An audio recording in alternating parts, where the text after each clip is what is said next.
अर्चनी वंदनी प्रातः स्मरणी मुद मंगलमय संत समाज, सत्संग प्रेमी, कुंभ मेला में पधारे सभी भक्त सज्जनों एवं देवियों,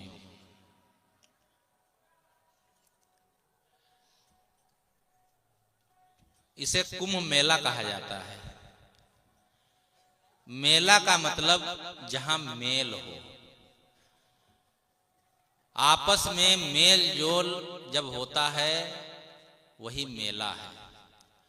और मेला केवल भीड़ का ही नाम नहीं है,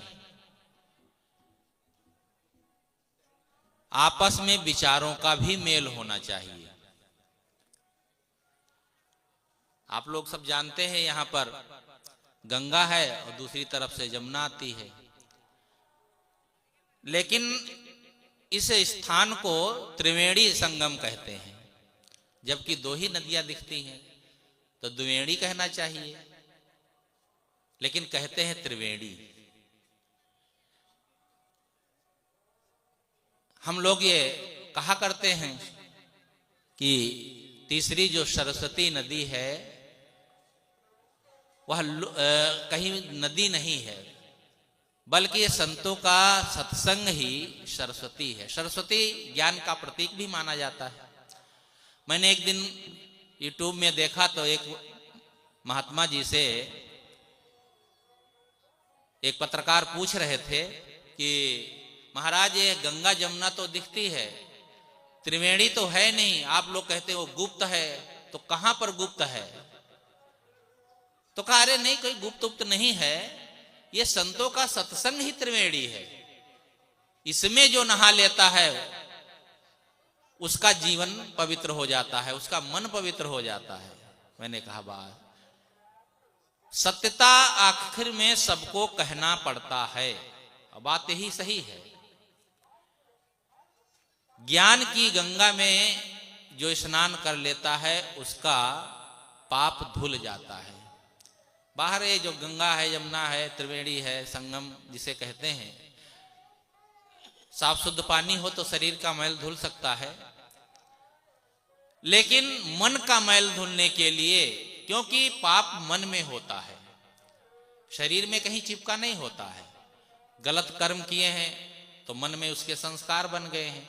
अब वे बुरे संस्कारों को धुलना है, साफ करना है, तो कैसे साफ होंगे? अच्छे विचारों से। किसी गंदे कपड़े को साफ करने के लिए शुद्ध पानी चाहिए।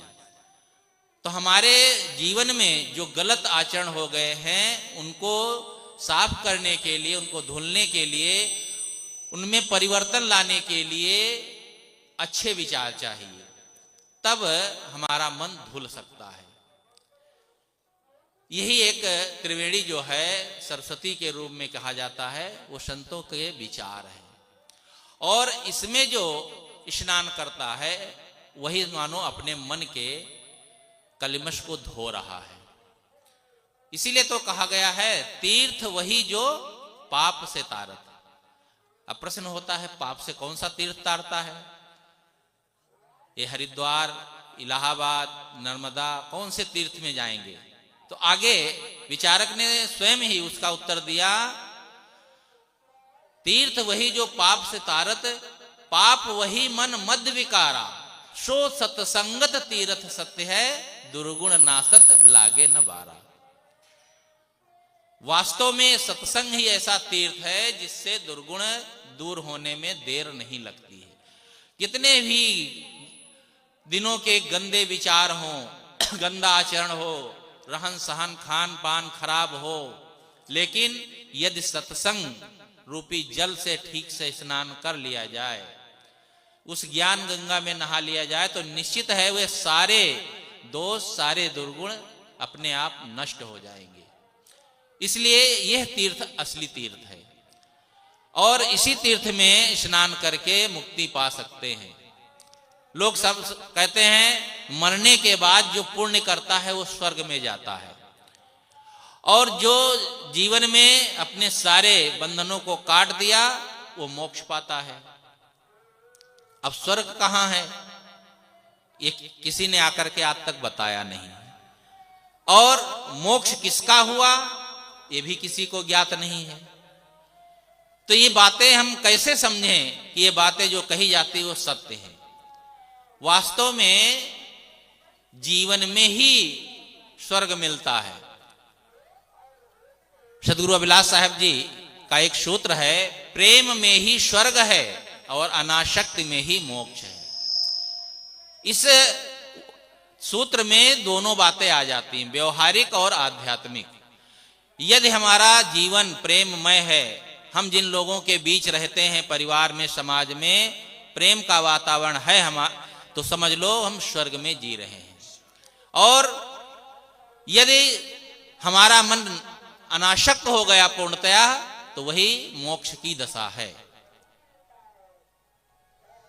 स्वर्ग कहीं आकाश पाताल में नहीं है। स्वर्ग कोई लोगों को समझाने का एक तरीका है, साधारण लोगों को तो बता दिया जाता है, स्वर्ग का लोभ दिया जाता है या भय दिया जाता है कि किसी तरह से अच्छे कर्मों में लगें, लेकिन इसके बारे में ठीक से समझना होगा। किसी ने कहा है कि सुमति रहे परिवार में ताघर स्वर्ग समान, संत सेव गुरु भक्ति कर लेवे मोक्ष महान। स्वर्ग रहे परिवार में, जिस परिवार में, समाज में, जहां भी हम रहते हैं, संतों का भी एक परिवार ही है, उसको समाज कहा जाता है।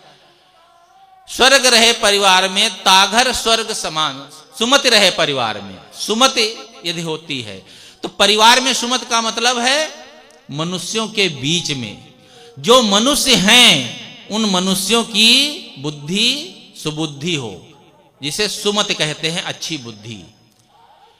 यदि अच्छी बुद्धि के लोग हैं तो वह मानो परिवार, वह घर, वह समाज स्वर्गीय है, स्वर्ग में जी रहा है। मरने के बाद जो स्वर्ग कहा जाता है ये तो औपचारिक लोग ढंग से कह देते हैं।